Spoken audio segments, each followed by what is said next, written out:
ನೋಡ್ರಿ, ನಾನು parliament election ಆದ ತುರ್ತಾಗಿಯೇ ನಾವು ಲೋಕಲ್ ಬಾಡಿ ಎಲೆಕ್ಷನ್ ಮಾಡಬೇಕು ಅಂತೇಳಿ ನನಗೆ ಗೊತ್ತು. ಲೋಕಲ್ ಬಾಡಿ ಎಲೆಕ್ಷನ್ಗೆ ಒಂದಾಗ ಹೋಗ್ಲಿಕ್ಕೆ ಸಾಧ್ಯನೇ ಇಲ್ಲ ಅವರು. ಅದರಿಂದ ಅವ್ರನ್ನ ಬ್ರೇಕ್ ಮಾಡಬೇಕು ಅಂದರೆ ಅದನ್ನ ಮಾಡಿ ಎಲೆಕ್ಷನ್ನು ಅಂತ ನಾನು ಮಾಡಿದೆ.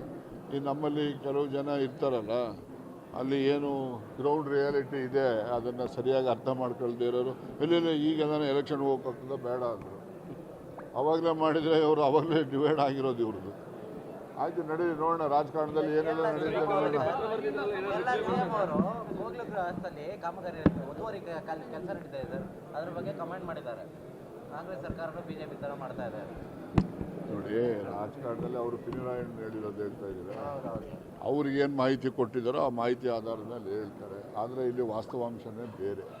ಇಲ್ಲಿ ಯಾರೊಬ್ಬರಿಗೂ ತೊಂದರೆ ಆಗದ ರೀತಿಯಲ್ಲಿ ಅಭಿವೃದ್ಧಿ ಕೆಲಸ ಆಗಬೇಕು ಅಂತ ಹೇಳಿದ್ರೆ ಯಾರಿಗಾರ ಒಬ್ರಿಗಿಬ್ಬರಿಗೆ ಅನಾನುಕೂಲ ಆದೇ ಆಗ್ತದೆ. ಎಲ್ಲರೂ ತೃಪ್ತಿಪಡಿಸಿ ಅಭಿವೃದ್ಧಿ ಕೆಲಸ ಮಾಡಲಿಕ್ಕಾಗೋದಿಲ್ಲ. ಅದರಿಂದ ಅನಾನುಕೂಲ ಆದಂಥವ್ರದ್ದೇ ದೊಡ್ಡದು ಪ್ರಾಮುಖ್ಯತೆ ಮಾಡೋದಲ್ಲ.